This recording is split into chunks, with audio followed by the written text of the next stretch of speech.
Et comme chaque lundi, Jean-Baptiste, on passe au vert. Et cette question, comment réinstaller la nature dans nos villes? Exemple à Gonesse, dans le Val d'Oise, la rivière Le Croult, à l'origine de plusieurs crues, a retrouvé son lit naturel en 2019, avant l'eau s'écouler dans un canal de béton, et les conséquences sont positives. Vous allez tout comprendre avec Gaël Darangos et en équipe Mathieu Caillot. Une zone humide située entre des habitations et une zone commerciale. 12 hectares de nature créés par l'homme. Nous sommes à Gonesse, sur le Croult, sur une zone d'extension de crue qui a été créée en 2019 par le syndicat du Croult. Une zone d'extension qui a été créée pour protéger le lotissement que nous voyons à côté de nous, qui était régulièrement inondé par les crues de la rivière. Le Croult, cette rivière bétonnée déborde sur le quartier. En 2019, le syndicat hydraulique aménage 3 bassins de déversement d'eau sur ce champ. Le cours d'eau est déplacé. Le lit a été recréé puisque la rivière initialement était dans un lit bétonné. Donc on a déplacé, on a recréé un lit naturel avec un fonctionnement naturel qui permet d'être finalement l'origine un petit peu de la vie dans tout cet espace. Depuis 4 ans, plus une seule inondation. L'aménageur a planté roseaux et arbres et la faune est revenue. Une découverte pour ses enfants. Est-ce que vous connaissez les faucons crécelles par exemple? Le faucon crécelle.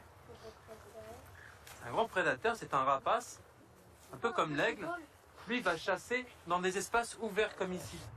Sensibilisés à la protection de la nature, les écoliers mais aussi les riverains. Comme Dominique Gabé.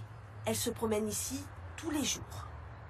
Moi, je suis en pavillon, ça va, mais pour ceux qui sont en logement sans jardin, sans rien, c'est extraordinaire. Vous avez aussi pas mal d'oiseaux, des canards, des poules d'eau, des bernaches.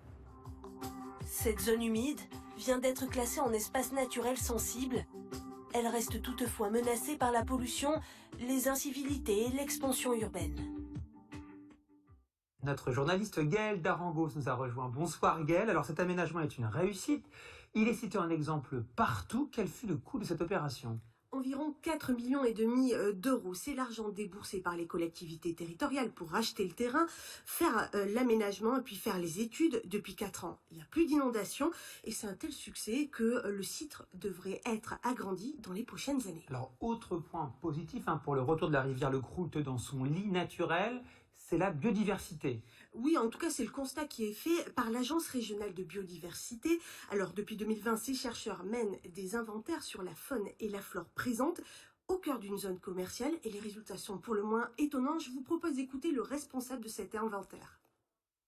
On a une très grande richesse, on a plusieurs centaines d'espèces, alors je ne vais pas vous faire toute la liste bien évidemment, qui sont installées. On a des espèces qui sont protégées au niveau national, au niveau régional. On a des espèces qui sont menacées, comme par exemple le bruyant des roseaux. C'est un petit passereau qui est particulièrement inféodé aux roselières qu'on trouve sur cette zone du Vinois. C'est vraiment le genre de politique qui peut avoir un impact concret et efficace sur la biodiversité. Les premiers résultats témoignent déjà de l'utilisation de cette zone par une biodiversité qui est riche, par des espèces qui sont menacées avec des statuts de protection, etc. Et ce qui va nous intéresser d'autant plus, c'est vraiment de pouvoir faire de cette zone une vitrine, pouvoir tirer des conclusions, des expériences sur comment créer un espace naturel de toutes pièces. Cette expérience peut-elle être reproduite ailleurs en Île-de-France? Alors pour le savoir, les chercheurs ont croisé des données et ça a donné cette carte avec un chiffre très important, 30 000 hectares, ce sont les points plutôt en vert, qui pourraient accueillir des projets de renaturation, les forêts, les bosquets ou des zones humides. Mais évidemment, il y a de fortes disparités entre par exemple Aubervilliers, 25% de la ville pourrait accueillir de tels projets, et puis Paris, c'est beaucoup moins, à peine 2,9%. Pourquoi? Parce que les sols sont saturés par les câbles et par toutes les infrastructures. Merci beaucoup Gaël Darangos pour toutes ces précisions.